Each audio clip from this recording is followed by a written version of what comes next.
Okay, like, okay, let's try and do this.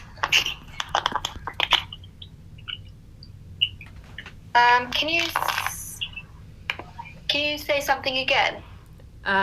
Yes. I don't know. Fantastic. Okay, cool. This is good. Right. Okay, I'm just going to pull up my questions. Okay. So this should work. Fingers crossed.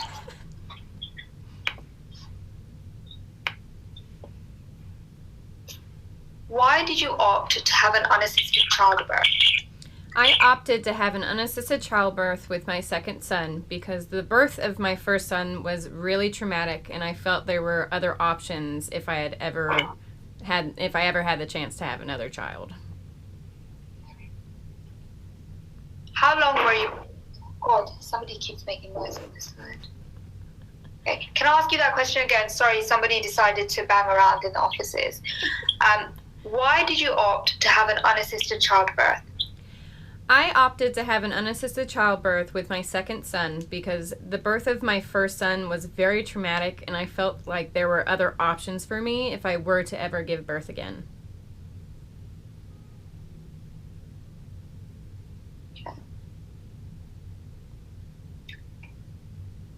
Sorry, you froze a little bit. Oh I my saw God, that. this is a nightmare. Okay. I'm sorry. All right, take 3. It will work this time. Why did you opt to have an unassisted childbirth? I opted to have an unassisted childbirth with my second son because the birth of my first son was very traumatic, and I felt like if I ever had another child, there were better options for me. How long were you planning this? I was planning on an unassisted birth, even though we weren't planning on a second child, for around 2.5 years. How did you prepare for an unassisted childbirth? I prepared for my unassisted childbirth through, a lot of it was through the internet, which gets a lot of flack because you can't really trust a lot of sources. But if you dig deep enough and if you look through enough articles and documentaries, you can find who you can trust and what information you can use towards your education. How long was your labor with Clyde? My labor with Clyde from start to finish was around 9 hours. When Clyde was born, he was blue in the face and not making a sound. What were you doing to make him breathe, and how did you know what to do? Clyde was very lifeless and blue when he was born due to shoulder dystocia, which I had researched a lot on.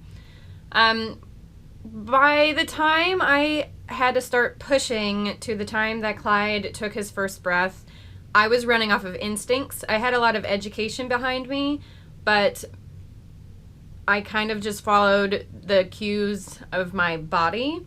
To stimulate him, I rubbed on his back, I rubbed on his feet, I tried to make sure that he was reacting to my touch. I also checked the pulse in his cord to make sure he still had a heartbeat, which he did. And I also sucked the amniotic fluid out of his nose and his mouth to clear his airway. That's fantastic. If you're okay, maybe we can go just one more time, one final time, and I'm just going to go and ask them to be a little bit quieter. You're fine. Right.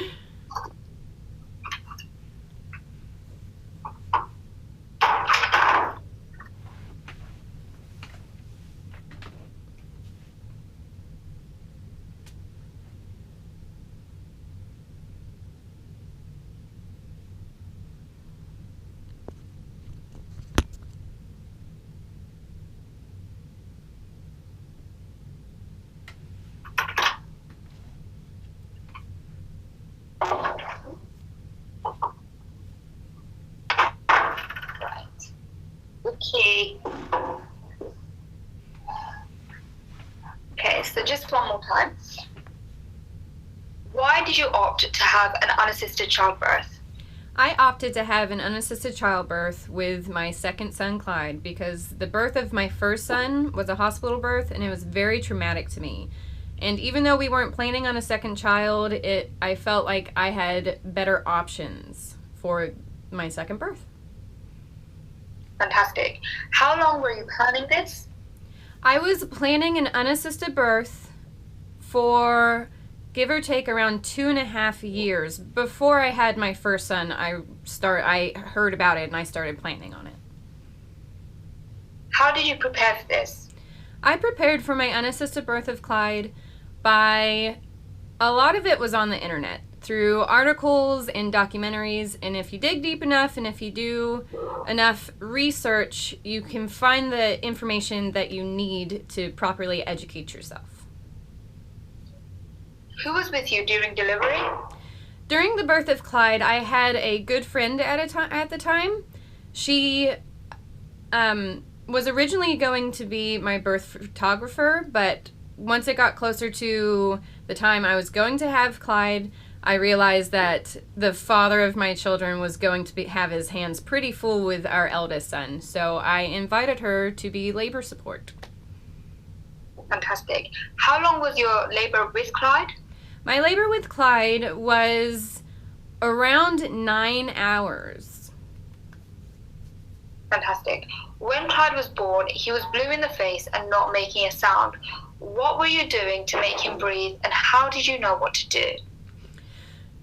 When Clyde was born, he was pretty blue and pretty lifeless. From the time of pushing till the time that I had him, I was basically running off of instincts. My mind was clear. I was following my gut. When he came out and he was blue and lifeless. Oh, was that on your end or mine? My email. You're fine. Let me start again. Yeah, please. When Clyde was born, he was blue in the face and not making a sound. What were you doing to make him breathe, and how did you know what to do? When Clyde was born, he was very blue and lifeless due to shoulder dystocia.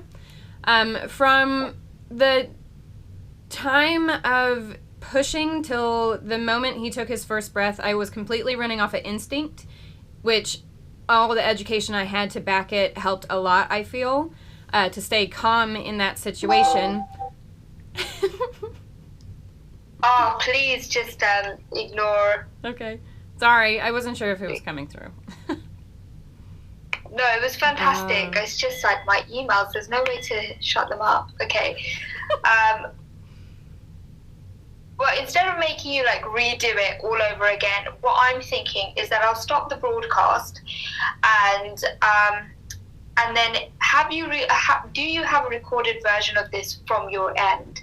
Or if it's not too much hassle, would you mind doing a recorded version of this from your end? Because I think the sound quality and the camera quality will be so much better than what we're getting right now.